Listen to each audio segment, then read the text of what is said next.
संजय सिंह ने रोहिलखंड प्रांत के कार्यकर्ता सम्मेलन से पहले सर्किट हाउस में प्रेस वार्ता की। उन्होंने बूथ तक पार्टी को मजबूत बनाने के लिए अपनी कार्य योजना मीडिया के सामने रखी। उन्होंने हल्के अंदाज में कहा कि पैरों की साफ सफाई का जिम्मा झाड़ू वालों के हाथों में ही होना चाहिए। आम आदमी पार्टी के राज्यसभा सांसद एवं यूपी प्रभारी संजय सिंह ने साफ शहर और बिना घोटाले के सफाई कर्मियों की भर्ती निकाय चुनाव में आम आदमी पार्टी का मुद्दा बताया। आजम खान साहब की लड़ाई न्यायालय में चल रही है और मुझे लगता है कि सुप्रीम कोर्ट की तमाम टिप्पणियों के बाद उनको जमानत मिली है, बाहर आए हैं। तो किसी के भी विरुद्ध दुर्भावना से कार्रवाई नहीं होनी चाहिए। वो चाहे समाजवादी पार्टी का व्यक्ति हो या आम आदमी पार्टी का व्यक्ति हो या कांग्रेस का हो या बीजेपी का हो, कोई भी व्यक्ति दुर्भावना का शिकार ना हो। कानून अपना काम सही ढंग से करे, इस बात को सुनिश्चित करना चाहिए। अभी परसों ये एक सत्र चला है महिलाओं को लेकर, महिलाओं की बात कर रही है। अभी आपने कहा तमाम भाजपा जो है छोटे वादे कर रही है, तो सत्र जो है क्या कहेंगे, सत्र चल रहा है महिलाओं का। देखिए, जिस राज्य में ललितपुर के अंदर दुष्कर्म की पीड़िता यानी कि बलात्कार की पीड़िता थाने पहुंचे और दरोगा उसके साथ बलात्कार कर दे, जिस राज्य में दुष्कर्म के बाद दलित समाज की 2 बेटियों को पेड़ पे लटका कर मार दिया जाए, अगर उसके बावजूद आदित्यनाथ जी बेटी बचाओ का नारा देते हैं और महिला की सुरक्षा की बात करते हैं, तो मैं समझता हूं उनको अपने गिरेबान के अंदर झांकना चाहिए। और उत्तर प्रदेश में महिलाओं की सुरक्षा सिर्फ बयानबाजी से सुनिश्चित नहीं होगी, उसके लिए आपकी पुलिस को सही ढंग से प्रशासन को काम करना होगा। आप कर क्या रहे हैं? विपक्ष के लोगों का घर गिरा रहे हैं, उनकी दुकानें गिरा रहे हैं।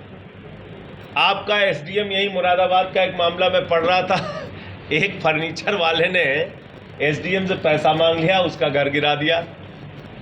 तो जब इस तरीके से काम करेगा प्रशासन, तो कानून व्यवस्था कैसे तय होगी? आप मुझे बताइए। कल मैं लखनऊ में था, हमारे दफ्तर के आगे 200 पुलिस वाले खड़े हैं, एसीपी खड़ा है, दरोगा खड़े हैं।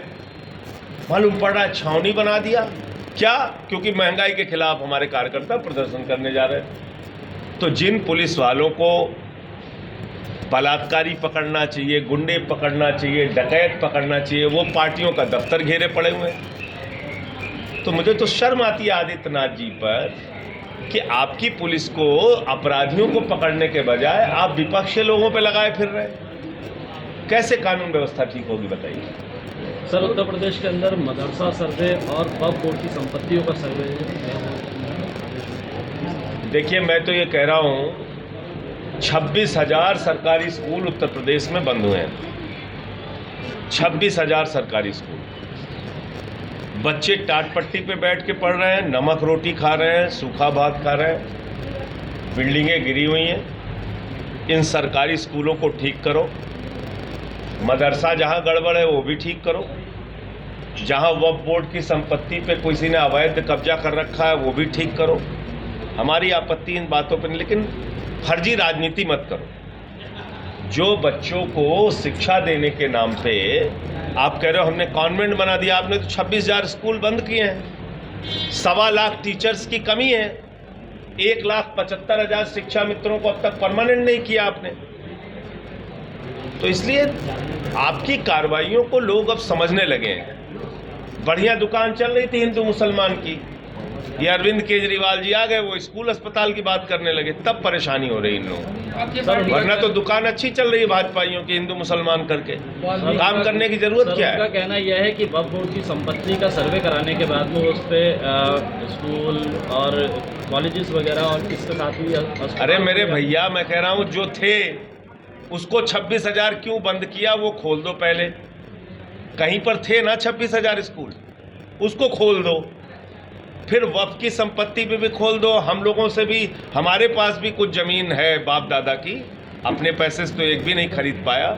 हम भी 2-4 बीघा दान कर देंगे आदित्यनाथ जी को। स्कूल बनाइए वहाँ पे। आप बनाने की मंशा तो रखिए, आप तो बंद कर रहे हैं सरकारी स्कूल।